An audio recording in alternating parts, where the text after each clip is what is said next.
how that feeds into the need for resiliency, the enhanced need for resiliency. And when we're talking about electrifying buildings, electrifying fleets, then how much more important does resiliency become? It's a huge opportunity, but it also could be really, really challenging. It definitely feels a little bit like putting all of your eggs in a basket, you know? What I will say is, you know, I think, just to piggyback on what you're saying, I mean, I think that there's so much excitement in the air and around decarbonizing and how we're gonna get there. And I think it really poses, as you noted, a really big opportunity for us to implement, for us to fast track implementing some of these innovations while we're also implementing a decarbonized grid system. And I think the thing that I heard the most that I like really to hear is this grid integration. You know, DER is getting integrated into the bigger grid solution, but the challenges that come along with that, interoperability and integration, and how do we make all that stuff work so that DERs become part of just the whole portfolio, not really an issue, but just part of the portfolio. And now we have to kind of bring it all in together and make it all work together. I really like when the eggs and all, you know, it sounds like putting a lot of our eggs in one basket with electrification. One thing that we've seen with resilience plans, going back to resilience, is that electrification of critical fleets, are they the last to get prioritized because of the criticality of those? Or as utility companies that are serving electricity to these customers, is that something that, you know, you all could get behind? I mean, I think it's something, I don't know if there's an answer, but it's comes up a lot with the fleet resilience thing, specifically air, police, those types of fleets. Right. All right, well, we've got a couple more minutes. Is there anything you'd like to end on? I know this has been we just came from a panel, now we're here. We're talking about the value of resilience and how to reach different customers, perfect resilience, some analogies to our good old friends. Are there, you know, any key takeaways, advice, things that you'd like to talk more about in the future, have people come up after the show? Yeah, I want to chime in. So we worked through a handful of feasibility studies, microgrid feasibility studies, funded but through the state of Wisconsin's Office of Energy Innovation. We were working in rural Wisconsin communities, looking at solar and storage. And my biggest takeaway is it's possible. So we need utility engagement, we need customer engagement, we need customers who have a champion, and an organization who can really stand behind and understands the resiliency needs. We also need a good business case in Wisconsin.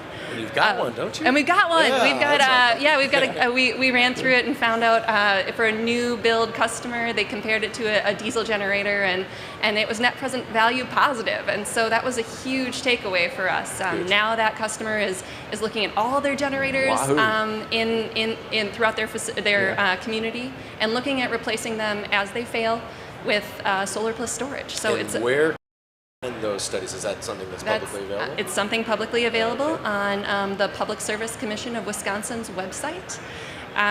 Docket number? I cannot tell you that. But yeah, you know, we have a lot of things we need to make it work, and even if we get all those things, we get the community involvement, the utility involvement, we get business case, we still need help from industry. We need hand-holding to help us with applying for and receiving federal funds. We need that funding in some cases, not all cases. But yeah, I would be looking to the audience to say, hey, you know, if you want to hold some hands through a grant application process, come talk to me after the show. Thanks, Anna. Sarah? Yeah, I would say my big takeaway is I'm really excited to hear talk all day, but until we have really be critical, and I'm just so thrilled to hear that people are working on it. Thank goodness. And I think really building on something actually that Anna said a couple of times on our panel is you come out to conferences like this, you know, a lot of the value is the people connections, the opportunity to start that dialogue. I think drive these solutions. If we can get players in a room to talk about the solution, the technical stuff will come, the business cases will come. the money and the handholding will people. It starts with the people. So if we can get the right people in the room having the right conversation, I mean, I think that's the number one takeaway from things like this is possible to if you get the right people. Well, speaking about the right people, you all are the right people. Thank you so much, Anna, Sarah, and Gary, for making this happen. You guys rock. We just came here off the panel and we just came right in. So thank you so much, and thank you to SunCast Media. That's it. All right, thank you. Thanks, SunCast.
Eric, what's your role?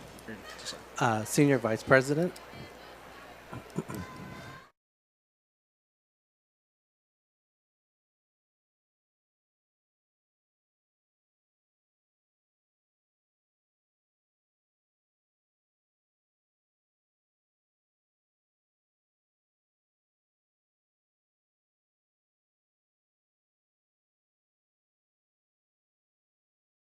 by Fluent. We are also streaming live at www.suncast.live.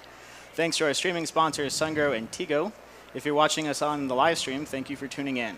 Be sure to bookmark suncast.live and take the conversations with you on the go.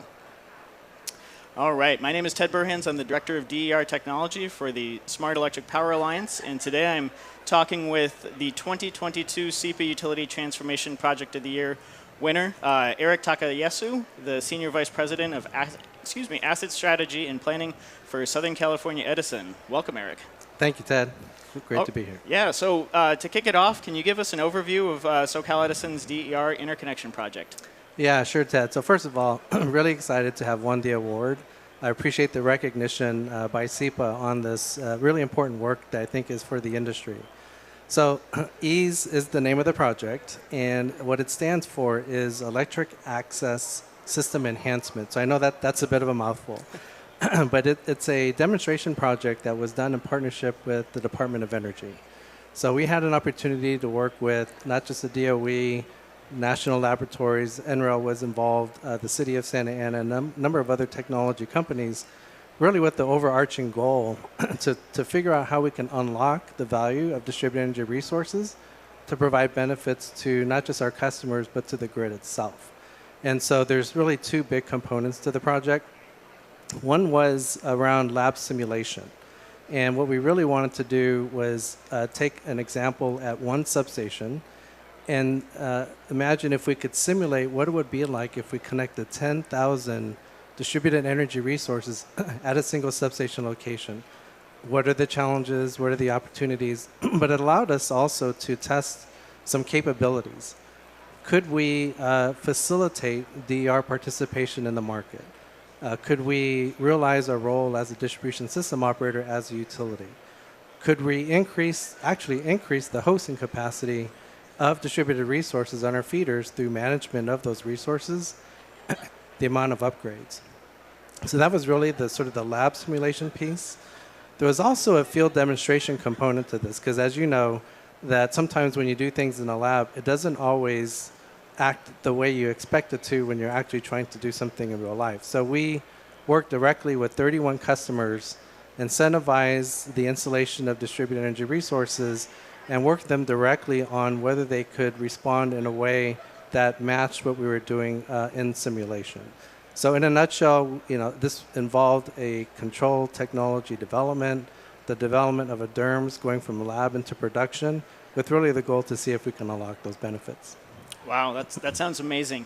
What was the biggest takeaway that you got, whether it was a positive or a negative, from just 31 customers versus a lab simulation?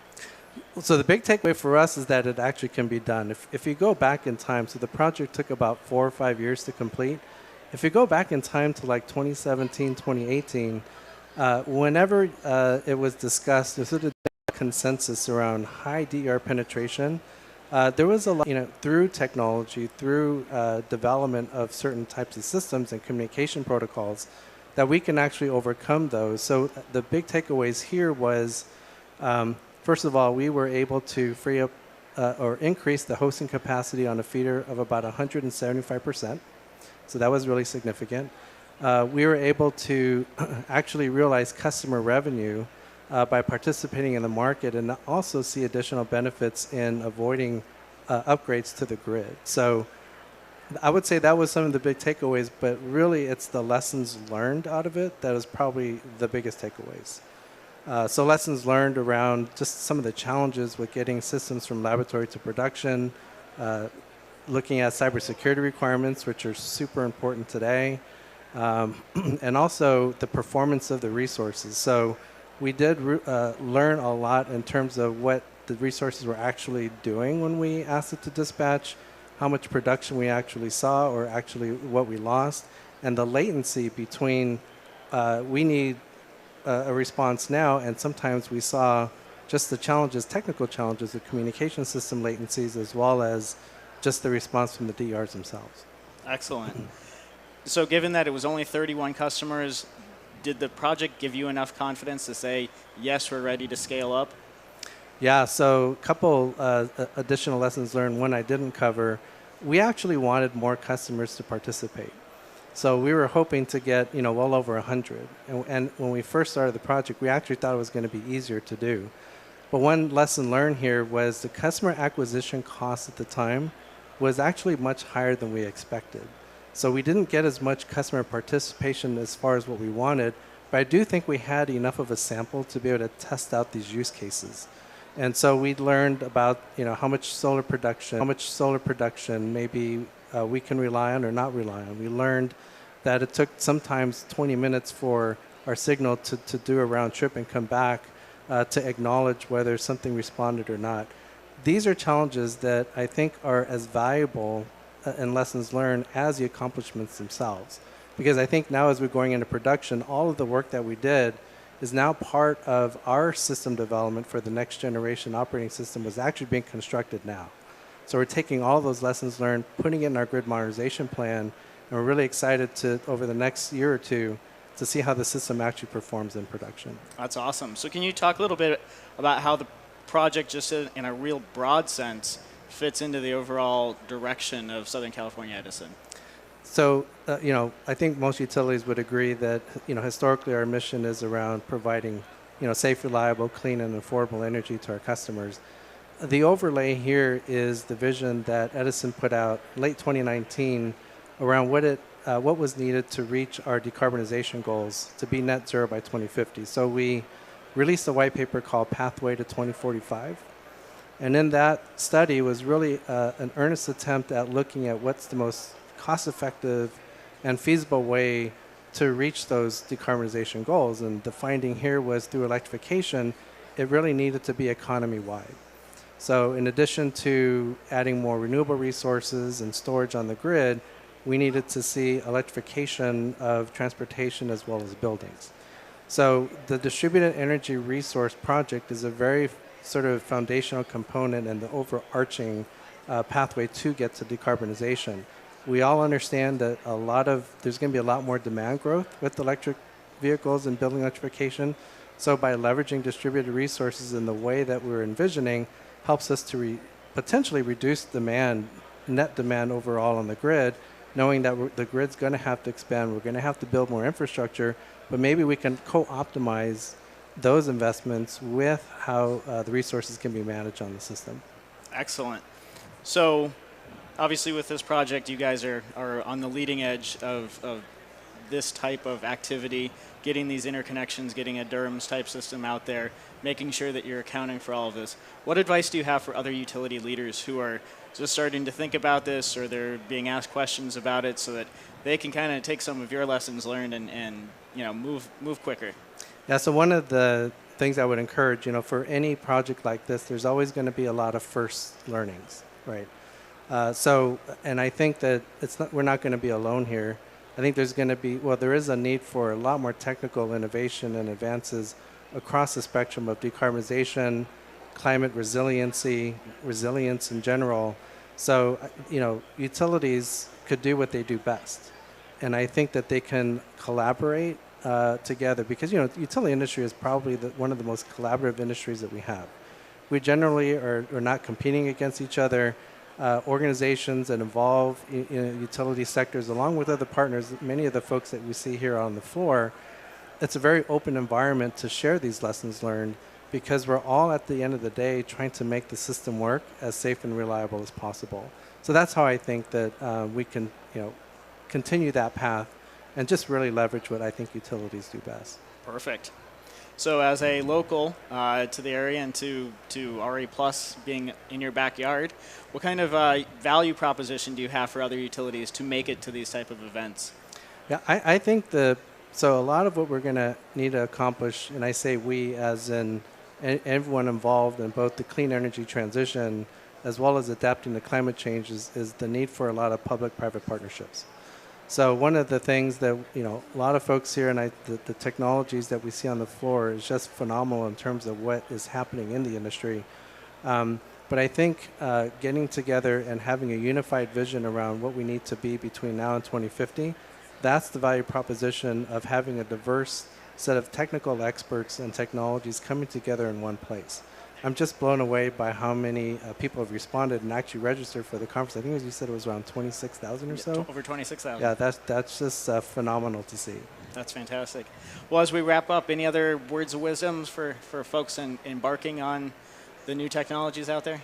And maybe not words wisdom per se, but I would say, I've been around the industry for more than 31 years, and I think a lot of people will agree, I can't imagine a more exciting time to be in the energy space.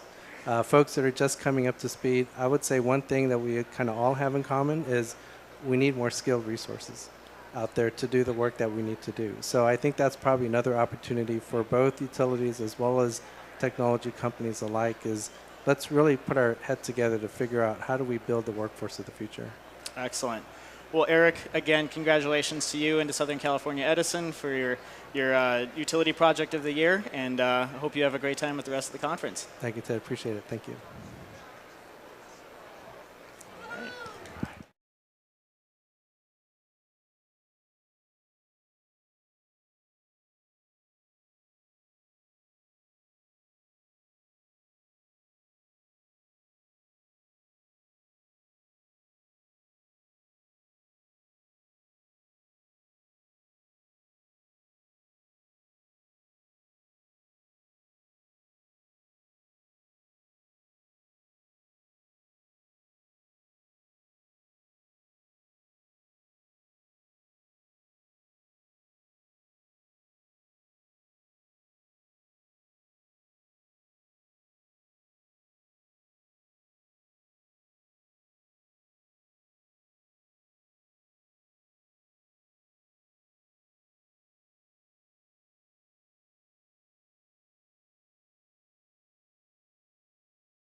Yeah, Tiger Rapid Shutdown, we were the first one to introduce the product to the market, to provide the safety to the firefighters in the event of a fire.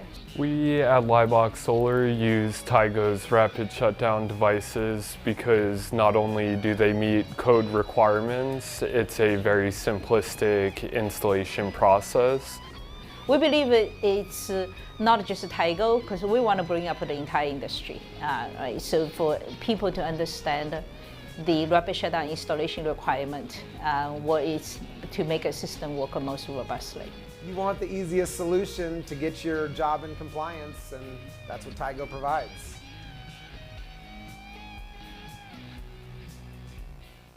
The energy landscape is expanding.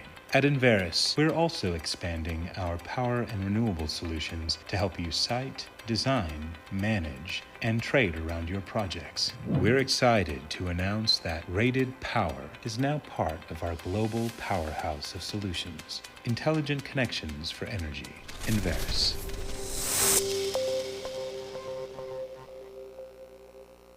When I think about renewables, I think about the people I love. I think about protecting our families, communities, and Mother Earth. Because we care deeply about creating a sustainable future, We're as concerned about our partners as we are about our families and communities.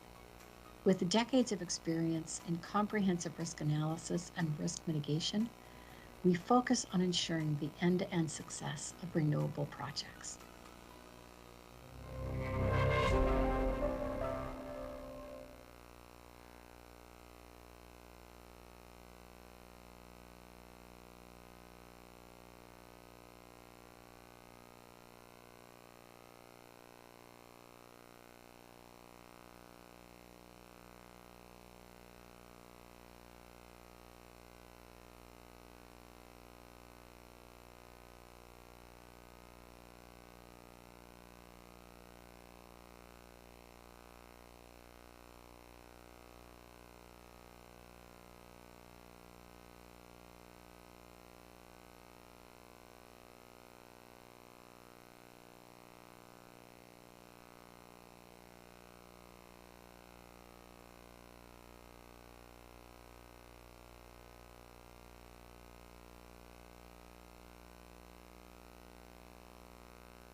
Definitely.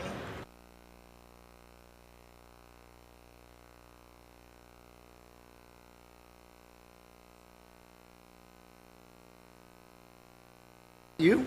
No. GES, I guess. Huh?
All right, we are live back on this PowerUp Media Zone at RE Plus 2022. I'm here with some of my close friends and some of my favorite marketers in the industry. And if you have been thinking about how to leverage digital media for your marketing, or what even that means, we'll pull back the veil a little bit. We'll get tactical, we'll get strategic. We'll talk about what it looks like to work from an agency perspective and what it looks like to hire an agency when you go in-house. I am joined by my esteemed colleagues, Tor Solarfred Valenza and Lauren Wendy Glickman. My name is Nico Johnson, and I am the host of SunCast a podcast that focuses on the rise of the clean energy revolution. I want to say that it is so wonderful to be back on a stage with the two of you. Yes. I agree. I think this is what RE Plus is all about, and bringing us all back together. And it's just been so emotional in many ways to take those Zoom meetings and put them to rest and actually hug someone and say hello and have a conversation in person. Although I will say again, we'll get to this a little bit, but Zoom is important. I think that's also great for your digital sharing, and we can talk about that later. Absolutely. So there are a lot of topics that are top of mind when folks think about their digital marketing strategy. I think if we really think about the touch point of how folks discover a brand, there are two platforms that come to mind, and we can take them in whatever order you guys want. LinkedIn and Twitter. You guys probably are a little stronger on Twitter than I am, so maybe we'll go there and you can beat me up. Yeah, I'm at SolarFred. I'm at Wendy Glick. And I'm at Nico Mayo, N-I-C-O-M-E-O. Yeah. This is why I have to spell it every time. That's already a dead set. You did the wrong thing. Well, and let's start there. So I think that when you have a Twitter handle, definitely it should be your brand if you can fit it in there. And if you can't, then it has to be memorable. And I am the kind of perfect example of that. Everybody knows, well, not everybody, but a lot of people know me as Fred, but that's a whole different story for why I chose Fred. My name is Tor. Fred is not my middle name, but I knew if I set up my Twitter handle as @SolarTor, people would be confused. Yeah. My parents were just really too creative with my regular name, so I wanted to kind of reflect the people on the roof, so I changed my Twitter handle. I mean, you can do that. And again, along with that, I think that it's important to have a personal brand.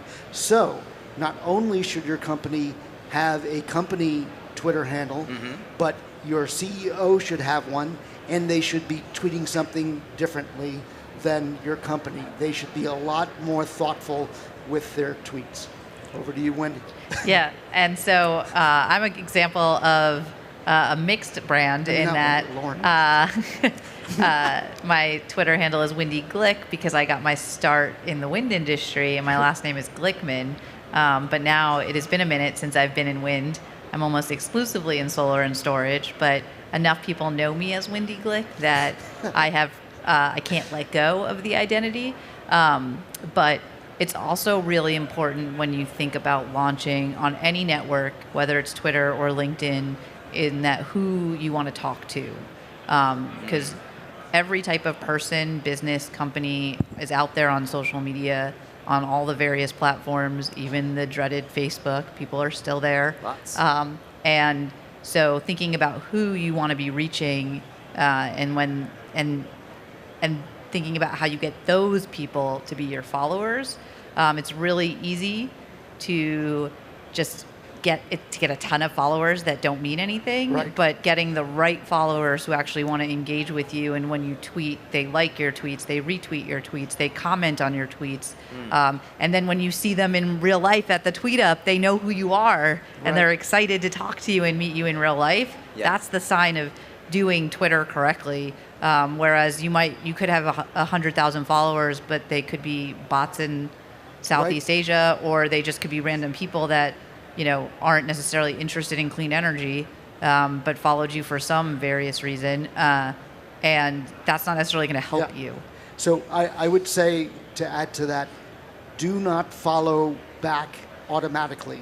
Like, look who's followed you, and if that person is someone relevant to you, that you would see their tweets and, oh, that would make sense for me, then follow them back. Otherwise, you're just cluttering up your Twitter stream, with a random person that's going to be talking about basketball when you're trying to have an energy conversation. Yeah. So where on Twitter do the energy conversations happen?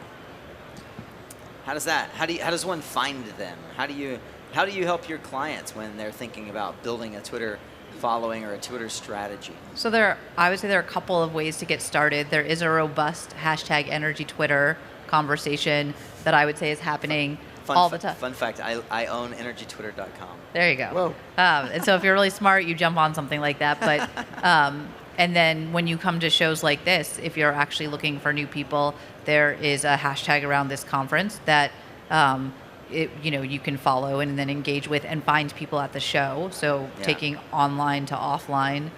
Whenever there's a big moment for the industry, like passing the most historic piece of climate legislation in the history of the world, there's going to be a robust conversation around that as well, and various different hashtags. There are hashtags around the different technologies that you can follow. Those are generally places I like to start. A lot of the trade associations might have some Twitter lists as well that can help you engage. Those are some great ways to get started. But and I would add that you should also be. I'm not sure if my mic is. Yeah, you're good. I can hear you. Okay. I feel like a lot of people miss the opportunity to tag people that are compatriots of them. So, I mean, a solar advocacy organization, if you're tweeting something that is helpful to them, definitely include them. If there's a thought leader or someone else that thinks that they might like what you're saying or what the information that you're putting out there. So, I mean, my Unthink Solar mission statement is to be bold for solar, stand out and educate. And I think you want to stay away from spam, and you want to, really tune in on that message. You've got to say something strong, say something really resonant, and, you can promote sometimes, but for the most part, it's education, it's education, it's education. Yeah.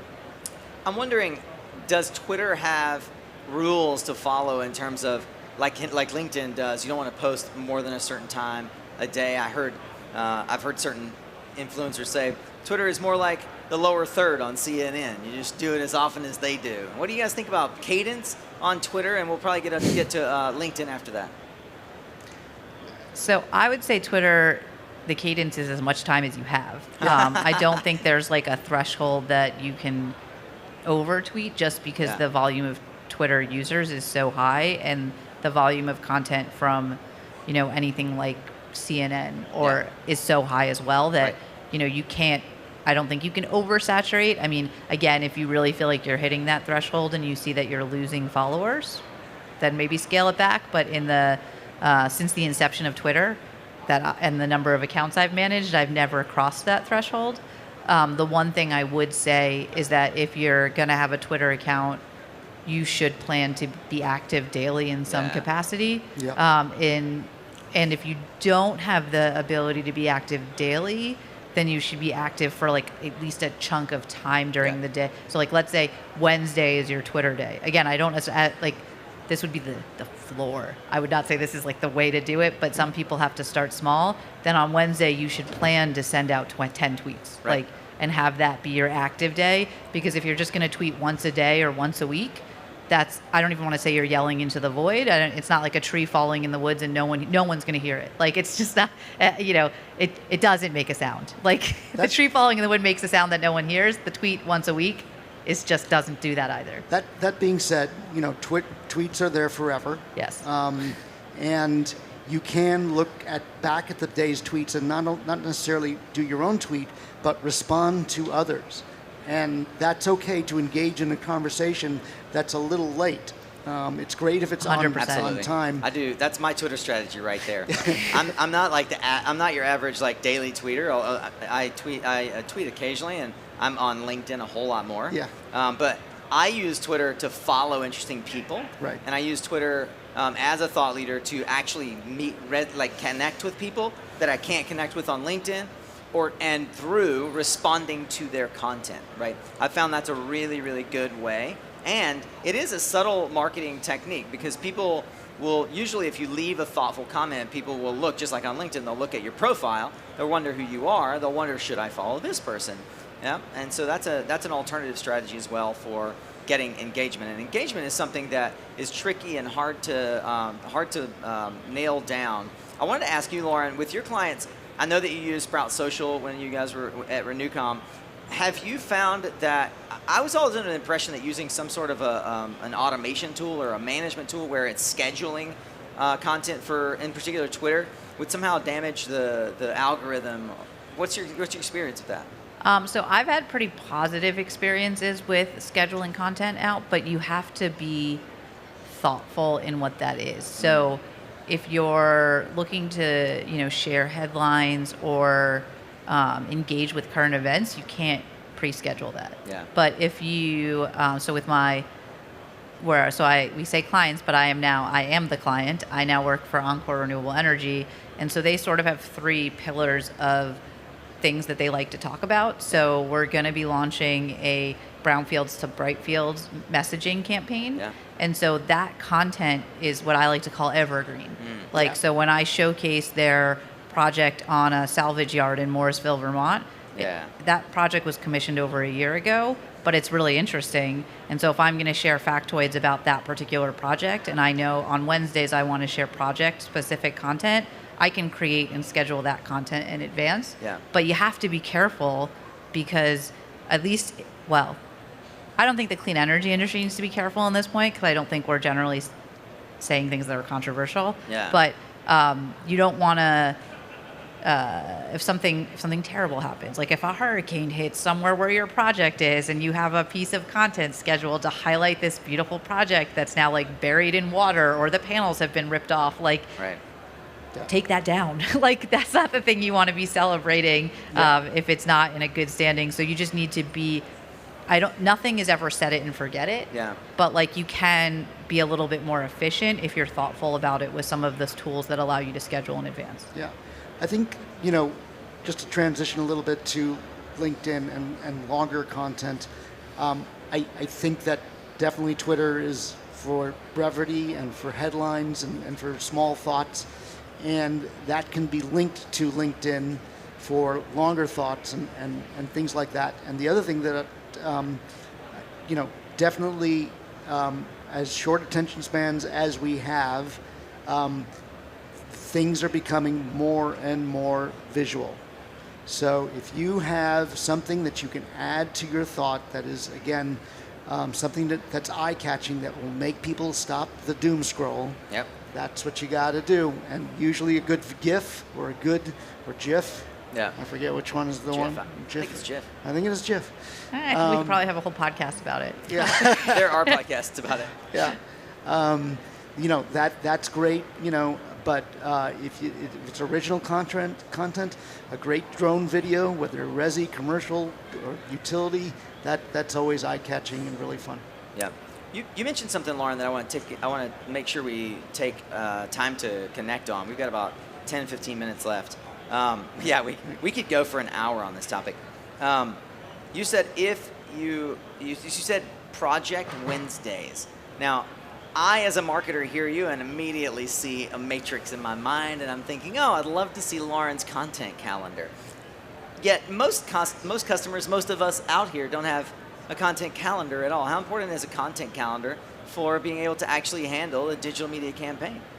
So if you're, if your job is like TikTok producer, probably not, because that's your job and all day long you're just creating content.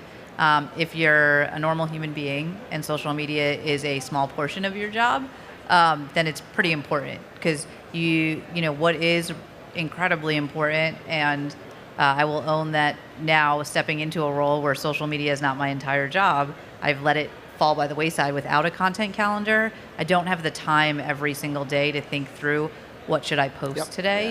Yeah. But if I start at the beginning of the month and map something out, and then I know, on Thursday I said I was going to highlight a member of our team. On Friday I was going to find a news article, and I could look at SIA has an amazing aggregated news headline service. Acor they send out a newsletter, the Renewable Business Daily, that has 2 drafted tweets at the top that generally, if they're not promoting an Acor member, are usually helpful to repurpose. But it is, for me, I just don't have the bandwidth to think on the spot every day what I'm going to post. And so thinking through, we don't necessarily have a Project Wednesday, but that is the type of idea that helps focus and ensure that I have fresh and relevant content. And I do want to piggyback on the visual. that not only should you think through if you have compelling visual, but you should make sure that whatever visual like might auto-populate if there's like metadata doesn't look crappy. Because that's just a sign of really being lazy, and that will actually hurt your content. So like bad or not thoughtful visual is almost worse than not posting at all. So speaking of Twitter and social media, I have to prepare for the annual Tweet Up. This is sold out. It is sold out, and some food and beverages and other things are arriving. Fantastic. Nico is going to be co-judging the RE Plus Vision. Yeah, we got some time to spend on that, I think. Yeah, we got to do that. So we're going to give away an Apple Watch to the best vision.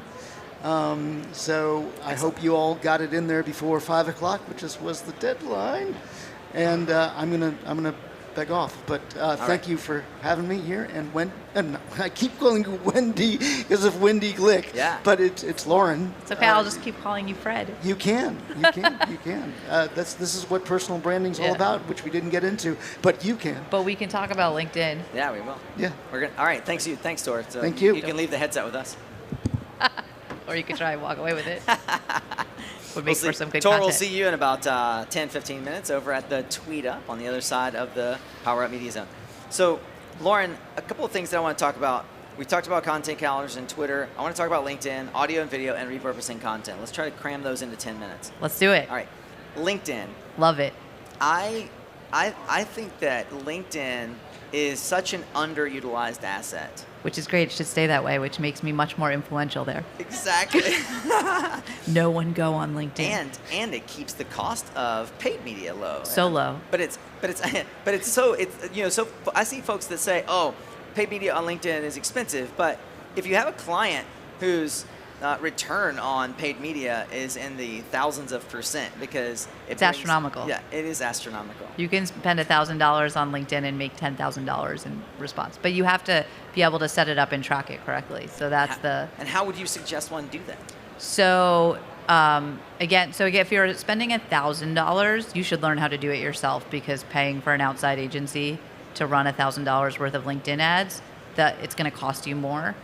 There are some digital ad agencies that will actually only charge you a percentage of what your ad spend is. Yeah. And so if you can find one of those, then that might make sense. So if you're spending $1,000, they'll take, 150 of it, which again, they're not likely to take something that small on, but like that's sort of the formula.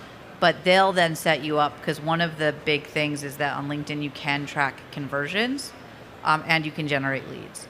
And so if you're tracking conversions, then you'll know. So like, let's say you were running ads to drive registration to RE+.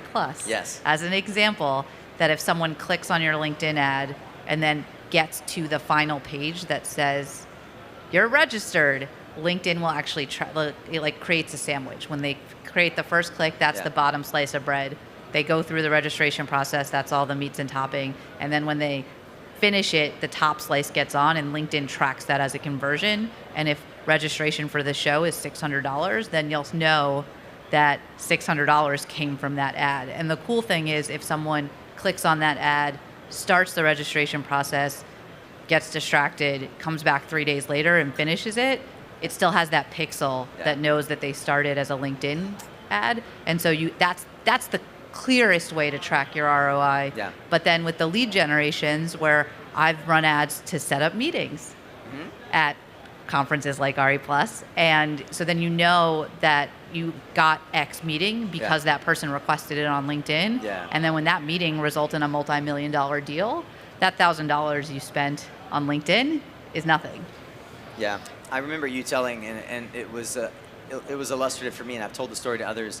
You telling the story of how you got one of your clients, you booked them solid with, I think, a $5,000 ad spend. Yeah. On get a meeting with our client on LinkedIn, and everyone was they were amazed, right? They was like, yeah, you made it really easy, and it was we knew we wanted a meeting with you, and it was top of mind. And it's really, the other interesting thing is that on LinkedIn there are lots of groups that are very targeted towards this show. So there's a conference group. I haven't actually, there used to be one for what we formerly called Solar Power International. Imagine it's now been rebranded for RE+. There are groups for SEA and SEPA members who are, again, likely to be attending this show. So you don't actually have to cast the widest net possible to find these people because they've already self-identified. And LinkedIn is now taking a renewed interest in what was once a failed experiment in groups. And if you haven't noticed, every time you open your feed on LinkedIn now, a group is at the top of it. Groups are the best. Usually not necessarily the group that you want to be at the top. I can never figure out how that works. But groups are back. Groups are working in pretty interesting ways. You know, one of the things that we've discovered is, at least for us on the East Coast, we'll talk a bit about cadence. There's kind of like when to post on LinkedIn and how often to post. There's certainly on LinkedIn like a golden hour that you want engagement, people to like it and respond. And there are ways that we can go into much more detail on how to push people into, or I'll say like encourage people to engage with your content. But you've got kind of a 4-hour window I found on LinkedIn where that post kind of lives and then dies. And it can come back around if people if they find it by almost pure luck, or if the right influencer engages with it and comments with it in particular. But so there's the 1 hour and then the 4 hour, and then I think that I've seen your kind of the max that you want to post on LinkedIn is twice a day. Whereas we were saying Twitter, it can be just a vomit thread of information. LinkedIn, you have to be really conscious and curate, and that's where the content calendar also comes in really helpful for LinkedIn. Absolutely. I would say that that twice a day is the sweet spot. And then I would say if you have something that's like breaking news, that's really valuable, you can break that. But like if you're really just sticking to, your messaging and your core, like, again, I'll go back to if Congress passes a historic piece of climate legislation and you've already posted twice for the day, celebrate that. Post again. Yeah. And in terms of time of day, we have found that a failed strategy is posting at the end of the day because you finally remembered to do it. And a winning strategy is posting at the beginning of the day because you planned to do it. Sometime between, for us, 6:30 Eastern and 10:30 Eastern seems to be the sweet spot. I always used to think that it was between 11 and 2, and it's not. I'm curious if you had any experience. So I would say that it's really good that you know that, but I wouldn't say it's a universal truth. Yeah. So there might be some accounts where 11 to 2 are better. Yeah, and we're talking Eastern time. Post, yeah. It just really, it depends on your audience. So I have found, I've previously and currently do a little bit of work with RISE, Women of Renewable Industries and Sustainable Energy, and their community is like the most active at 5 p.m. Eastern. Wow.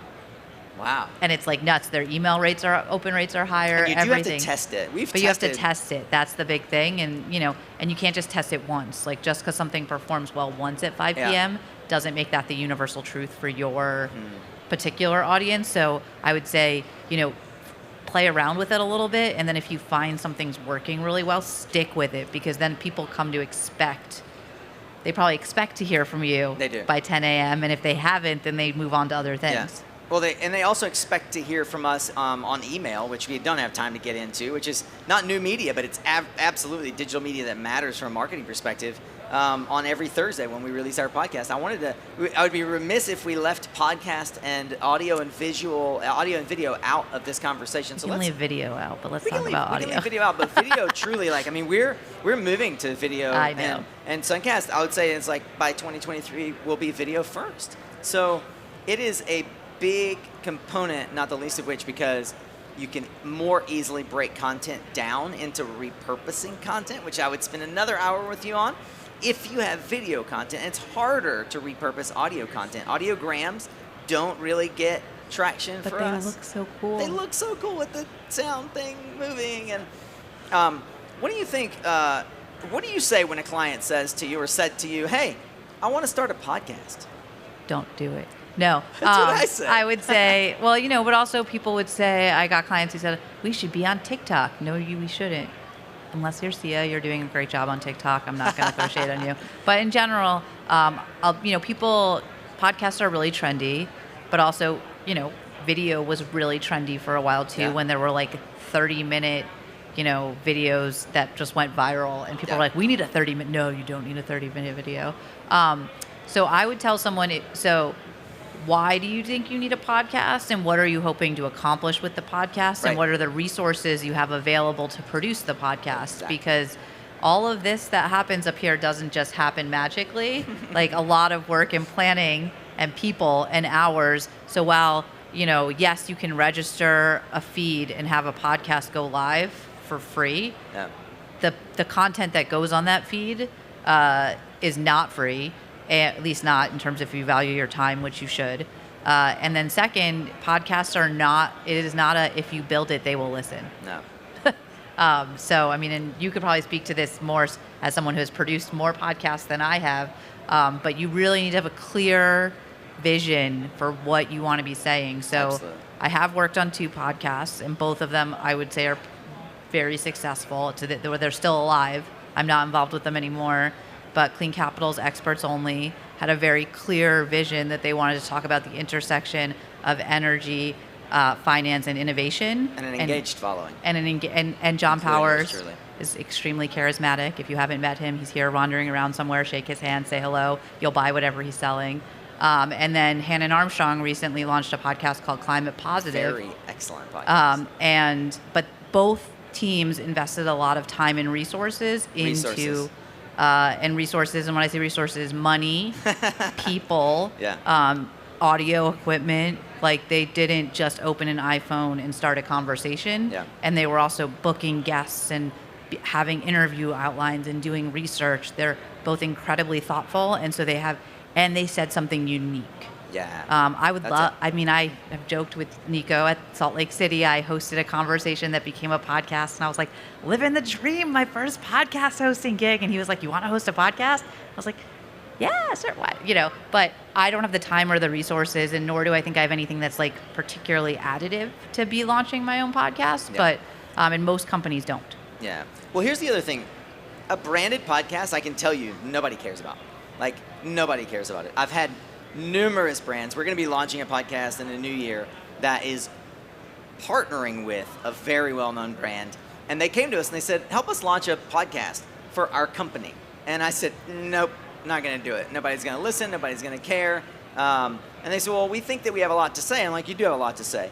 And we worked out a strategy for that. But what they haven't done yet, and this is where most people miss the mark, is there's a guy, Aviv Shalgi came by from Simplified Solar, and I think he does this really well.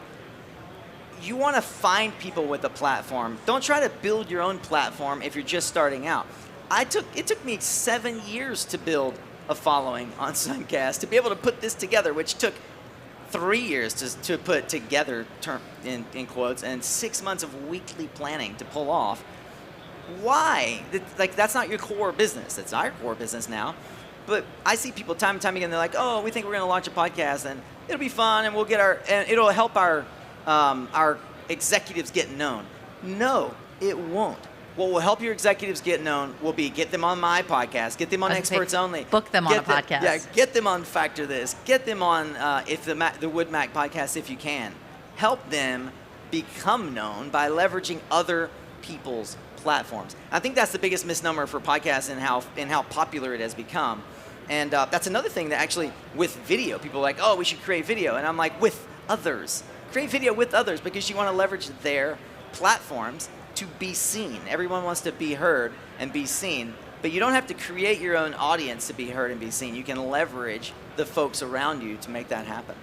And I would say on the booking your CEO or subject matter experts on podcasts or for speaking engagements, there's nothing podcast hosts love more than getting a really awesome person sent their way to be on their podcast. So true. Yeah. She knows, because she's booked at least 20 people on my show. I book a lot of people on podcasts, and every single time the podcast host is so thrilled to have a compelling person. And once you book your compelling CEO, then you have a link to them being compelling that you can share with another podcast host. And so that's really I'll give one more tidbit too helpful. that you do really well. You and Peter do really well, and you do it in email template form. And formal booking agencies will do it in a one-pager. But if you really want to go out and get leverage and be on other podcasts, you have to be really, really clear about why their audience should give a bleep about you. Seriously. I have so many people message me, and they just, like, it's a template email that says, our CEO is the #1 CEO, thought leader of community solar, because it's the thing. I can't tell you how many community solar companies want to be on SunCast, even though I've done a community solar series. And then you ask them, what is community solar? And everyone has a different answer. And it's literally just them saying, here's why we should be on your show. No. One pager that tells me who you are, why anybody should care about your company, and what one thing my audience is going to take away from your thought leader as our guest that we're giving our platform, usually for free, as a place for them to be heard, right? And if you can do that in an email or a one-pager, and as a bonus, give me 3 questions that I can ask your guest that themselves are thoughtful and take the work out for me, I can almost guarantee you're going to at least get a prep call and get a response back. And then I would add to that is that don't be afraid to be pleasantly persistent if you don't hear back from your first pitch. Yeah.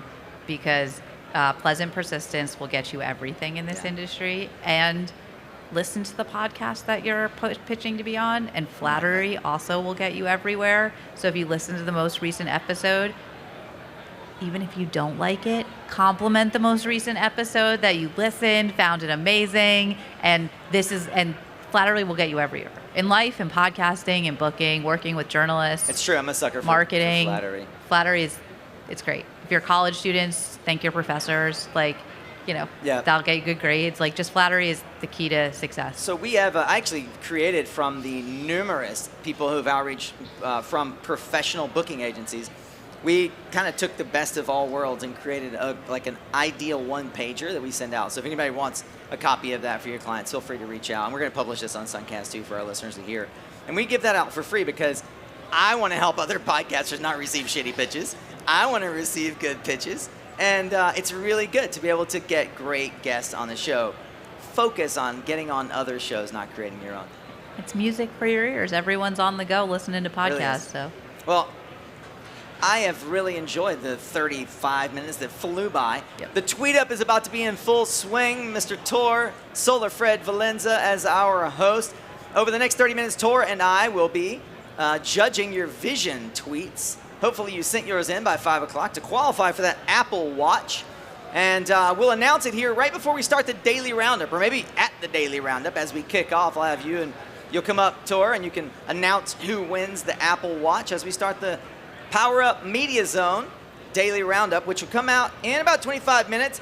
We are produced by SunCast Media and presented by Fluence. We're also live streaming at suncast.live. Please bookmark that so you can watch it whenever you're walking around the trade show floor, and just put it in your ears and you can listen to our sultry voices. Just like everyone else, when you're washing dishes, you're listening to podcasts. Or on your flights home. On your flight home, that's right, on your flight home. I'm joined by my esteemed colleague, Lauren Wendy Glickman on Twitter, Wendy Glick. Any other handles you want to share? I'm just Lauren Glickman on LinkedIn, but as a now VP of Marketing at Encore Renewable Energy, so really exciting solar and storage developer based in Burlington and expanding. They give normally underlooked pieces of lands a second act or an encore as renewable energy generation projects, so check us out. Thanks for joining us live here at the PowerUp Media Zone. Let's go enjoy the tweet up. That's the best. There you go. Not as loud in real life. All right.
Welcome back to the PowerUp Media Zone. My name is Nico Johnson. I am joined by my illustrious co-host, Josh Porter, for our daily roundup. Josh, how you doing? Excellent. It's been a great day on the show floor. Lots of amazing people, some crazy technology innovations. I mean, where else would I like to be? I can tell you it's close to the end of the day end of show because I'm drinking a beer, which is not something I normally do on the job. This PowerUp Media Zone is produced by SunCast Media and presented by Fluence. We're so grateful for those who help us make this entire space possible for all of you to inhabit, to enjoy. We want to thank Tor and the Tweet Up for providing beverages for our for our middle of the show daily roundup. The beer is quite tasty. Yeah, check that out. It's an IPA, something tasty. Good stuff. Yeah, I thought for a second you said it's not that tasty. No, I said it's very tasty as an IPA. It's I mean, it could be a Bud Light or something. Exactly. Or a Coors Light. We don't. No, you guys went the high end. Tweet Up's high end. Tweet Up's high end. Josh, tell me, what did you and Jason spend the most time on today on the show floor? Yeah, I've just been jamming from booth to booth, from company to company, met some amazing organizations, checking out their innovations, from Enphase to Sonin to all different great groups. We stopped by Emerge Alliance, checked out the theater there, the Grid Edge Theater. They actually have DC appliances, which is bonkers. I mean, really just some amazing technological innovations out there. Obviously, the energy on the show floor is fantastic. Yeah. I just heard someone say a pent-up solar aggression is like people are just dying to let it out. And then, of course, there was a lot of innovation over the last 3 years since we saw each other, right, last. Yeah. And some of the things actually, I'm always amazed how I continue to be completely surprised by the innovation steps that are happening in these different companies. So, yeah, it's fun. It's great. I finally got a chance to actually walk around the show floor, and the vibe is incredible. I mean, I've been really impressed with how the brands have taken a step up. I feel like literally the vertical height of the booths is a lot more. You can't see across the show floor, but also there is a step up. If you look at like the Longi booth, for example, it feels very inviting. I think the show is starting to feel a lot more consumer friendly and European, as it were. Feels a lot more like if you're walking through, Intersolar Munich than I've had that experience. than SPIs of old. It's big. Yeah, I mean, it's big. It's professional. This industry is outside of the teenage zone. We're moving into to adulthood, and we're kind of we think of ourselves in mature, I think, terms, right? So it's like it's definitely growing. There's some awesome people and awesome innovations out there, no doubt about it. Well, let's bring up our first guest. Our first guest today is Mr. Rob Massenter of Redo Energy. Let's see if Rob is around. There he is. I didn't tell him he was first, but we're going to bring Rob up first. And while Rob comes up, he's at a company called Redo Energy, transforming greenfield, brownfield, and industrial lands into utility-scale clean energy infrastructure. Oh, check that out. Yeah, utility-scale solar development. And he's a former AES guy. So. Uh-oh, the muscles here. Here we go. Rob, you're gonna want to put your headphones on. This one right here? And then cozy up. Yeah, yep, exactly. And then cozy up to the mic. Josh, you can help him get that mic a little closer to his mouth. How's that feel for you? You good? Yeah. Yeah. Perfect. And I'm going to go here. He's on 3. Perfect. All right, Robin, we want to get the mic a little closer. Feel like it's kind of an ice cream cone. You're going to get close to it. Just get this thing right into my mouth. Just like that. Okay. Yeah, just get it right, right up there. Rob, it's good to see you, man. Good to see you, Nico. Hey, man, I'm really curious. As a developer, you have a different agenda than other folks. What's the vibe right now as you walk the show floor? You've now launched Redo, and you've definitely walked this show floor under other banners. So how have you seen? What do you experience right now as a developer? That's a great point. It feels so good actually to be a developer, to be at this point in the sort of value chain of the creativity of creating projects. This is my 8th SPI show, and I've been here. Well, RE plus correction. Right. I've been here as a manufacturer in the equipment space. I've been here as an operator with an independent power producer where I was procuring and building and owning and operating. And developer is the creative sort of early start of it all. Yeah. And the buzz is just great. Amazing. The developers are, I think most of the developers are asking a lot of questions around the IRA. I'd love to hear your thoughts on what it means for a developer that we've got this Inflation Reduction Act, especially given that you come from the utility scale side of the business. I've talked to a lot of folks around residential and C&I. I'd love to hear your perspective. Fasten your seatbelt. Here we go. Blast Here we off. go.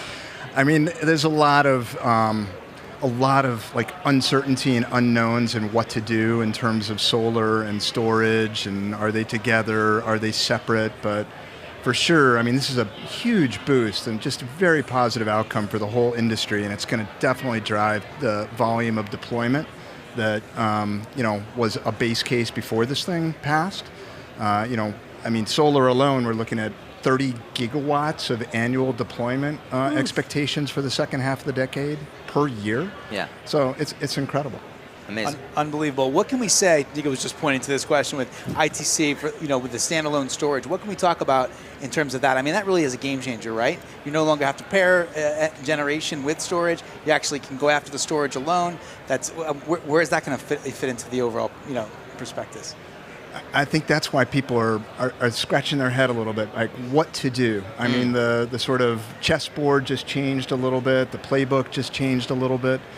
But I mean, the flexibility, right, of not having to pair solar with storage just to get a financial credit, but instead to have the flexibility to, build a solar project where solar alone makes sense, the flexibility to deploy storage into the grid where it makes sense, and still, be able to leverage the ITC on that. Even for solar right now, the concept of a PTC for solar is game changing. And it's going to be, people are going to look at that and say, do I do PTC for solar in one market, but ITC in another?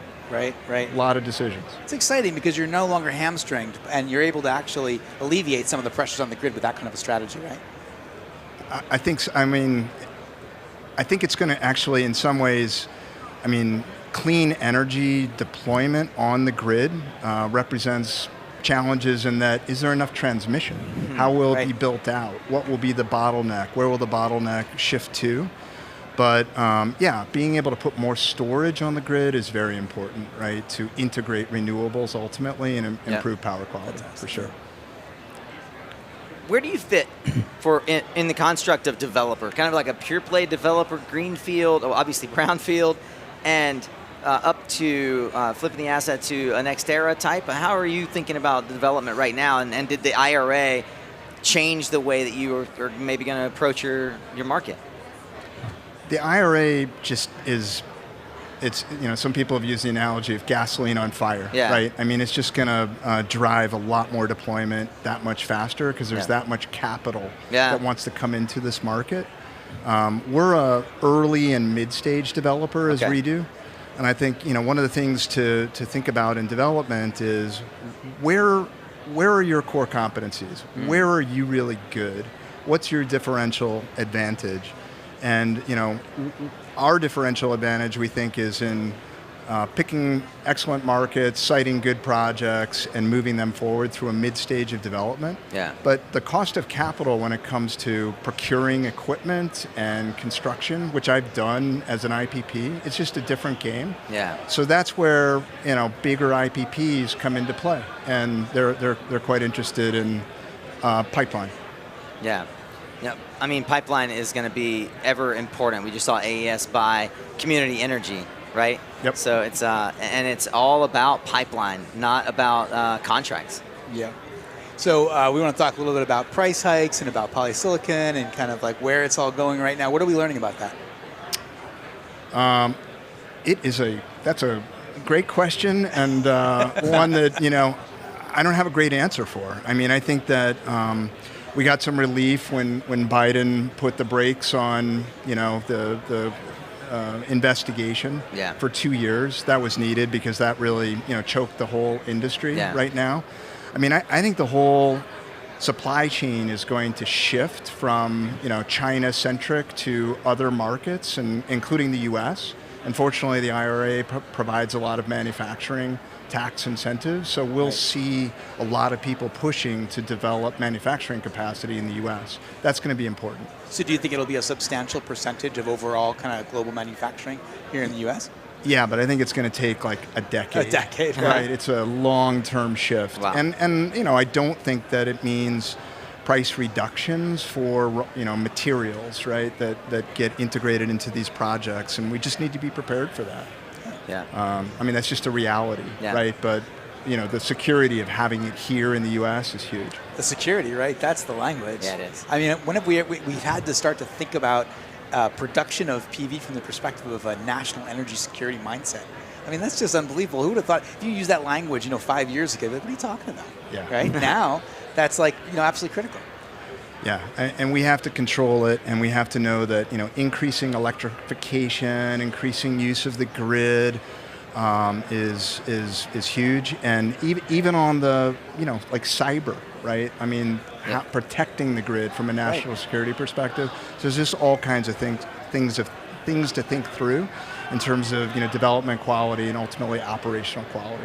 Rob, really appreciate your opinion. Thank you for taking the time out of your busy evening. I know everybody's getting ready to go to dinners and parties, and I appreciate being able to dip into the well of wisdom that you provide. Yeah, thanks guys for the opportunity to chat. Thanks, Rob Masters from Redo Energy, everyone. Okay, thank you.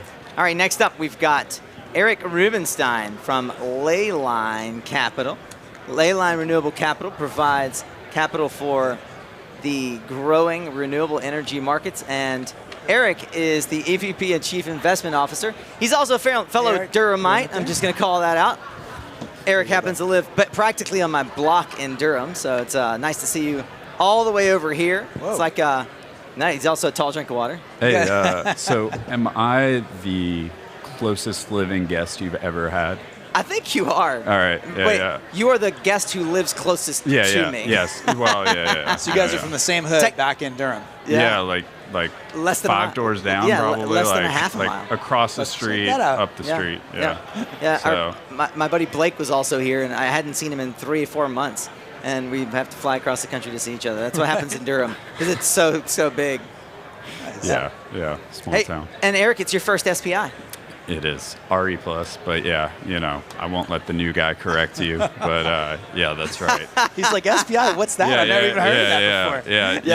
Does it feel a little like a baptism? Yeah, a little bit. I started at Silicon Ranch. They used to keep me in the back doing tax equity and wouldn't let me out to see the light of day. So I'm pretty pumped to be out here. This is the world of renewable energies. Yeah. All these people, all these lights, and I'm on the big stage. So thanks for having me. Indeed, a kid in a candy store. Yeah. Well, what are you seeing? What are you hearing? How's the show feel for you? It's your first time. I'd like to kind of peer through the lens of someone that's a virgin to RE+.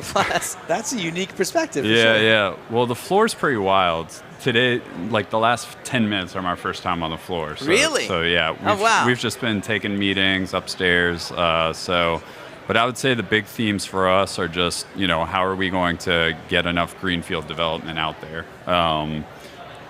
When you think about the scale of IRA, it's pretty massive. And my worry is just we don't have actually enough development, and we also just the ISOs, the RTOs, I'm just worried about their capacity to handle what's coming. So it's sort of a two-pronged problem. Yeah. Eric, for those who might not know Leyline Capital, it's not a brand that maybe folks have heard before. Could you tell folks, where do you sit in the capital stack? How do you help facilitate projects? Yeah, so we're a pre-NTP funder. So before start of construction, we'll come in, we'll lend money, development capital, everywhere from, just sort of a business plan all the way up to fully developed projects that needs deposits before they go sell it. So interesting. We've got a lot of pools of capital, and we're pretty excited to fund this revolution. What's the trigger point for when someone would call a Leyline into a project? Yeah, so it kind of depends, but I would say, when you need capital. So we'll typically come in historically at lands control, and we will fund a portfolio of projects with a credit product. But sometimes it's just folks in a pinch, late stage. They need a lot of capital quickly. I like to say we're developer by DNA. Yeah. So we can quickly underwrite a project and lend, $50 million plus on pretty quick turnaround. So We did that for our buddy Sheldon at Intersect a couple of years ago. We did that for some other folks recently, earlier this year, but it's all about just getting these projects done and getting to NTP. So you get a chance to really look into what it takes to keep a project moving along. I mean, what are some of the biggest obstacles to moving something along quickly? I mean, number one is capital. That's why we exist, right? It takes a lot of money to get these projects done, especially these big utility scale projects. But I would say the number one thing after that is just execution. You know, just a dedicated team, high quality. They've done it before, and we can really trust them to know what they're doing along the way. Nice. Yeah. Eric, anything surprised you about the conversations you've engaged in over the last couple of days? Was I surprised by? You know, I think for me, just how much activity may be coming down the pike in like DG, CNI, sort of smaller scale. I think there's been some innovations there to try to scale those and sort of catch up with resi and utility. And kind of interested in seeing, you know, what can happen there. You mean on like the funding front of CNI, right? Yeah. Can we scale the funding? You know, it's pretty hand-to-hand combat down there at sort of that small scale, and they haven't really cracked the code like resi has. And if we can do that, then it's another on-ramp for sort of trying to get to the scale that we're trying to get to, you know, in the wake of the IRA bill. Well, Eric Rubenstein, I appreciate you joining us. Eric is the EVP and Chief Investment Officer for Leyline Capital, and my compatriot from Durham. Good to see you. We'll see you back home. You too. All right, buddy. Cheers, guys. Yeah, man. Good to meet you. Josh, it's fun to talk to these developers and get a sense of like how they're thinking about summing up what's happening. Yeah, it's crazy. I mean, it's really interesting to hear him say that the CNI space is an area of particular kind of movement.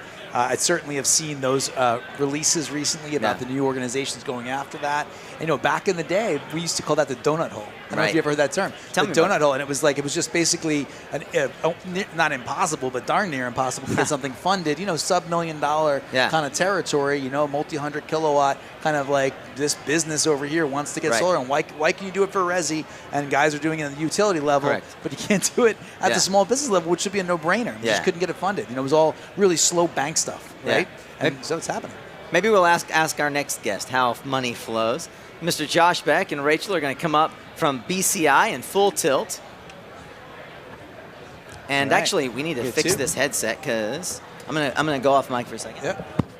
Because that mic is not. This mic isn't live, so we're gonna swap. You're gonna take this mic. All right. All right. There we are. Sorry. There we go. Perfect. You want Josh on this one, yeah? Perfect. There you go.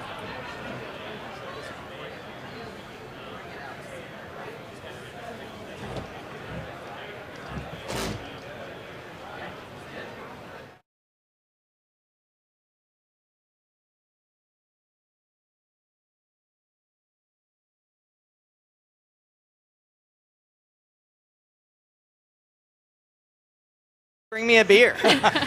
Beers and beards. Yeah. Oh, beards. I thought you said beards. Well, that's fair. That's fair. Well, I'd love to. I could introduce you, but why don't you and Rachel introduce yourselves? Let's start with Rachel. Yes. Yeah, so I'm Rachel Sheridan. I'm Rachel Sheridan from, I work at Full Tilt. I'm the Vice President of Projects there, so I'm focused on the project management side of things, you know, delivering projects and through installation. Fantastic. Yeah. And I'm Josh Beck. I'm Chief Investment Officer at BCI Technology Investments and VP of Biz Dev at Full Tilt. These guys roll out a next generation system here.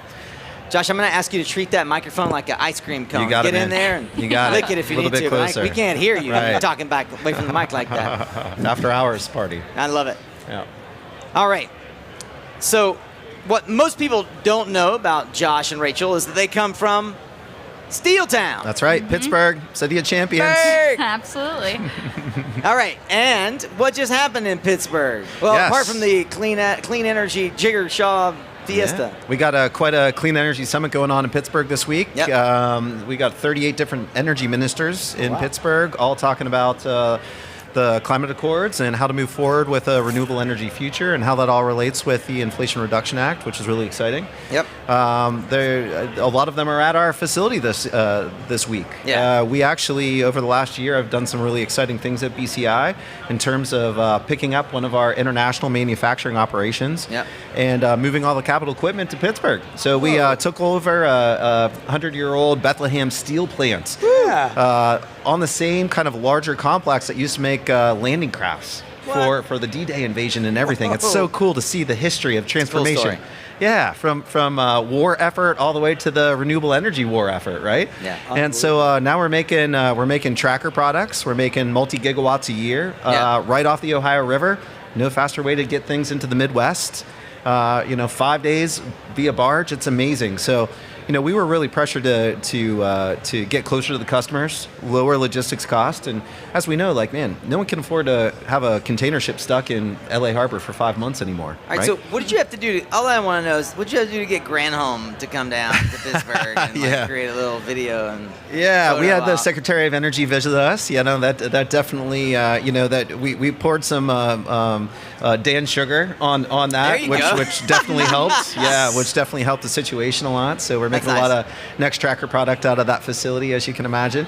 I think that the Secretary of Energy and the White House is really committed to this onshoring process, as we've seen with the IRA and everything. We're really excited to build this out, and what we're seeing here is the formation of BCI has quickly become the largest manufacturing facility on the East Coast for utility scale solar tracking, and that's just really exciting to take something old, make it new again. And it's just such an exciting story of redevelopment across the industry. The whole idea of manufacturing in the United States. Jay and I were just at the Rouge plant in Detroit. Yeah. And so of course the launch of the F-150 Lightning and and then all the history that's there. So cool. With just basically the birth of the middle class, the ability for people to buy these things. I mean, it seems like we're seeing this again now. That's I didn't know about true. this, so I'm legitimately like, whoa, I'm surprised. It's a very similar story. That facility that you just mentioned, Josh, is I think it was one out of every 5 bombers was built in that exact facility. Amazing. You know what I mean? So we're seeing all of this rebirth of a war effort. Now it's a war on the American, recreating the American energy grid. And what an exciting time to be in the energy industry. And I'd just like to point out one thing with Rachel here. What an amazing time to have these just incredibly talented women joining our industry as well. Indeed.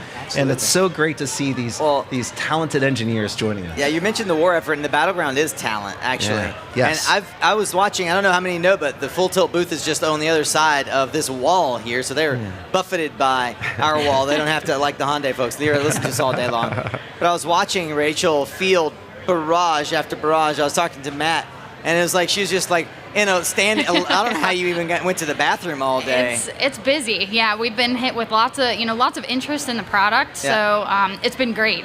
Absolutely. Yeah. You're the infantry over there. What are some of the interesting conversations that you're hearing from folks as they're? I'm really curious. How are folks approaching conversations at a booth, especially one like yours, which is really focused on infrastructure? Yeah, so a couple different things that I found really interesting through conversations today. One thing is that, small projects, it seems like, in a similar geographical area, we're starting to talk about grouping them together. Okay. In terms of supply supply chain delivery. Wow. Yeah.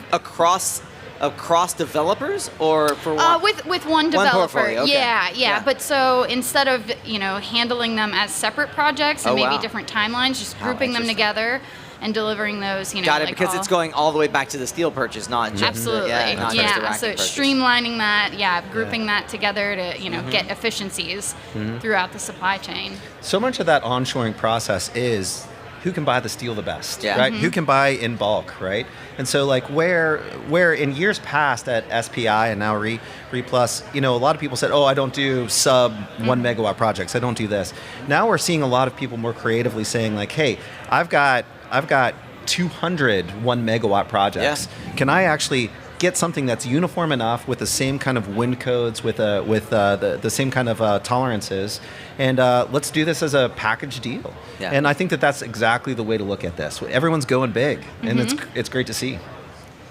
where does it go from here? I mean, what's it look like in the future? I mean, you just launched this, so what's the next step? Yeah, Rachel, why don't you talk about the tracker and ground mount integration? Yeah, so that's another thing that we're starting to hear about. So, tracker sites, a lot of times, maybe on the outside, there's some unusable, steep terrain and things like that.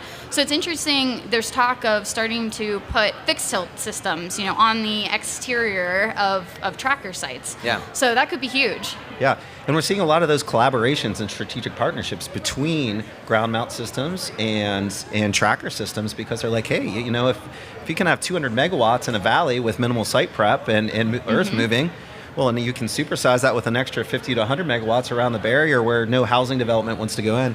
Man, that's gravy. Unbelievable. Gravy indeed. Josh and Rachel, really glad to have a chance to chat with you guys. Such energy. I wish I could have gone and sat with you more at your booth, but thank you for coming to share with us, especially about what's happening in Pittsburgh and the rebirth of our steel industry here, reshoring this technology back to the United States. Yeah, thanks so much for having us. Keep it up, Solar Warriors. Thank you for all the work you do here. Nice. All right, thank you. Absolutely. Right, thanks, guys. You did great on your first podcast, Rachel. Thank you. Well, Josh. All right. Well, Josh, we're wrapping up here on day 2 of the show. Yeah. There's a, what do they call the area out where like SMA and SPAN and K2 are? Like the front zone? I don't know. I don't know what the name of it is. Okay, we'll call it on the front. The walk, pavilion. the It is area. the pavilion. There is a party in the pavilion today, and that is one thing that folks can go and enjoy. Mm-hmm. Tomorrow is day 3. It kind of feels like day 3, everybody comes a little more relaxed. I was thinking about it actually today, because we're out here, we're jamming, we're talking with everybody and all across the floors, and I was planning to go out and relax. Then I was like, hang on a second, I only got half a day left. Yeah. So I kind of thought to myself, how do I stack it? It was actually the thought I had. You know what I thought about? I have no swag for my children. How am I going to walk this show floor and get some swag for my kids? I have three small kids. Right, yeah. Yeah. But yeah, we've got another half a day of content here, and we'll see you back at 1 p.m. tomorrow. Don't be late. Jay, can you help me be here at 12:45 tomorrow? 1 p.m. We've got the last daily roundup. Is there anything else in particular tomorrow? Like, what's the last thing you're going to try to cover on the show floor? Jeez Louise, I don't know. I mean, we're just basically trying to, we've seen such innovation in the solar plus battery area. Yeah. We saw some amazing carports and some really cool EV charging stuff, and people kind of pioneering. I mean, I don't know. We're just going to get out there and try to ferret out those little last bits of innovation that we didn't get a chance to record yet. So, I don't know. I'm envious that you've got a Jason to follow along and help you stay organized. He does a lot more than that. But yeah, he definitely keeps me going. Yeah. Well, we've got we still have one thing to remind folks is it's day 3, but we still have a full lineup of education. There's some really interesting education. You can see that at re-plus.com. Look at the schedule. There's a full schedule, not just the PowerUp Media Zone, but all of the different stages across the expo hall. There is a tremendous amount of knowledge being shared in all of the theaters and in the full conference that they've saved for the last day. So as to make it interesting and keep people around. I know that some folks are going home today, but I want to encourage you, take a look at the schedule tonight and see where you want to expend your energy. But for sure, if you haven't had a chance to really walk the show floor, it's the last day. Just pick a grid. Pick one area that you're particularly interested in. Walking, I can tell you, it takes about 8 to 10 minutes to walk from one end to the other, especially if you know folks. And I would suggest that you just pick a place where you want to learn and go lean in there. And hopefully it's a place that's got good swag so your children will think that you spent your time wisely. And otherwise, it's the last day of the show, which is today as folks are listening to this on the podcast, but it's the last day of the show tomorrow. So make the most of it. Josh, any final thoughts? Similar to what you were just saying. You sit down and you talk. Maybe there are people that you've known, companies, but that you've worked with in the past. But there's been basically 3 years elapsed since we saw them last. So the innovation that they've kind of realized through that time period can be bonkers, right? I mean, you're like, whoa! In 3 years, these really brilliant people, passionate people in this industry, can do a tremendous amount. Yeah. And some of the things just surprised me. I was like, whoa! I can't believe you got that. That actually is where you're at. Here's what I would encourage folks too. stay long enough to develop a relationship, but short enough that you still have time to go to other places. Because it's easy to get caught in a booth and like you're really interested in intrigued in the technology, but get someone's card, build a relationship, build that bridge, get a hook that you can follow up on, and then set up a call following up. Right? It doesn't all have to happen That's right. here. It doesn't all have to happen right in the booth. And I think that's where folks make a mistake. They'll stay in one booth for 20, 30 minutes. And really, as a percentage of your day, that is a huge commitment. Right. No, it's a great, true that, homie. I mean, it's a great way to look at it, because this is a community that you want to be able to extend outwards to and be able to actually touch a lot of people and because a lot of companies. And then if you spend all your time hanging out with your homeboys that you know from previous years, then you're going to miss some opportunities. Absolutely. So yeah, do it. I agree. Well, folks, this is the wrap on our third, because we did one on Monday. Yeah, that's right. Our third daily roundup. This is day 2 of RE Plus 22 here in Anaheim. This is the PowerUp Media Zone, produced by SunCast Media and presented by Fluence. I still have to read this little paper that I have. Good. We are also live streaming. Thank you to those of you who are watching on SunCast.live. I hope you've bookmarked it so that you can take us on the go. I also want to thank our supporting sponsors, AES, Aurora, SMA, SoulRead, and SunGrow. And certainly thank our streaming sponsors, SunGrow and Tigo, for helping us take this around the world. And to the Jumbotron, and which blows my mind. I got a picture this morning that I was on the Jumbotron. I've seen your face on the Jumbotron. I mean, just the word Jumbotron. I think there's a whole other business in Jumbotron Media. There is, right? Yeah, I'm gonna. Yeah, we need to figure out how the to Solar leverage Jumbotron Company. Yeah, exactly. We need to leverage the Jumbotron.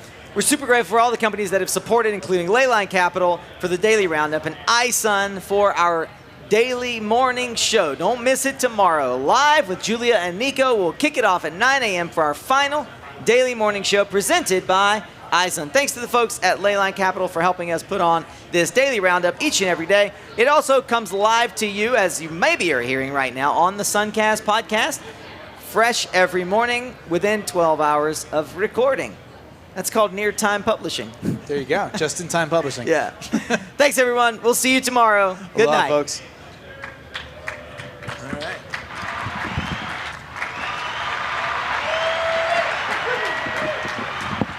I bring my crowd with